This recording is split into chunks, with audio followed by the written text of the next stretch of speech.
ይሄ ቪዲዮ ጸጉራችሁን በሁለት በሶስት ቀን ውስጥ ከታጠባችሁ በኋላ የሚያሳክካችሁ ከሆነ ይሄ ቪዲዮ ሊረዳችሁ ይችላል። እዚህ ቪዲዮ ላይ ጠይቃችሁኛል አንዳንዶቻችሁ ጸጉርሽ ምንድነው ቆዳሽንስ ምንም አትቀቢም እንዴ ብላችሁ። አሁን ላይ ምንም አልቀባም። ከተቀባው ራሱ የምቀባው ኦይል ምንድነው ሆት ኦይል ትሪትመንት የሚባለውን ካደረኩኝ ዘይት ለብ አድርገን ማሳጅ ምናምን አድርገን ከምታጠባችን በፊት የምንቀባው አይነት ማለት ከሆነ ብቻ ነው እንደዚህ አድርገና እጄ ላይ ምናምን አድርጌ ማሳጅ ምናምን ለማድረግ እሞክራለሁ። ከዛ ውጪ ምንም አይነት ነገር አልቀባም ከታጠብኩ በኋላ ማለት። ለምንድነው የማትቀቢው ካላችሁ በተፈጥሮ ኦይል የሚባል አይነት ስካልፕ ነው ያለኝ። እንደ ፊታችን ቆዳ የጭንቅላታችን ቆዳ አይነት አለው። ኦይል የሚባል አለ፣ ኖርማል አለ፣ ኮምቢኔሽን አለ።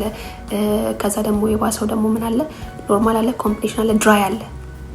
ኖርማል፣ ኮምቢኔሽን፣ ድራይ እና ኦይሊ አለ። የተቀላቀለ የተወሰነ ቦታ ላይ ብቻ ኖርማል አለ፣ ያን ያህል በጣም ያልበዛም ያላነሰም። ኦይሊ አለ በጣም ፕሮዲዩስ የሚያደርገውና ድራይ ደግሞ አለ በጣም ትንሽዬ የሆነ የሰበብ ምርት ያለው ማለት ነው።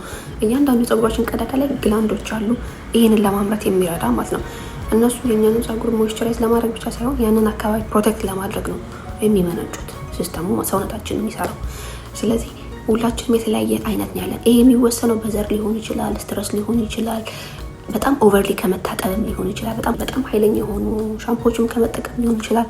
ያንን ኢንቫይሮንመንት ምንቀይረው ማለት ነው። ለዛ ያንን ነገር በደንብ ማጤኑ አሪፍ ነው። በጣም ደረቅ ካላችሁ ተመሳሳይ የሚባሉት እንደ ግሬፕ ሲድ እና ሆሆባ ኦይል የሚባሉ አሉ። በተፈጥሮ ከሚመነጩ ጋር ተመሳሳይነት ያላቸው ዘይቶች ማለት ነው። እነሱ መጠቀም ትችላላችሁ። ወይ ደግሞ የሆነ ነገር የማከም ምናምን የምትፈልጉ ከሆነ ቆዳችሁ ደግሞ ቲትሪ የሚባለው ወይ ደግሞ ሮዝመሪ እንደዚህ ትንሽ ቆጥቆጥ ምናምን የማድረግ ባህሪ ያላችሁን ዘይቶች መጠቀም ትችላላችሁ።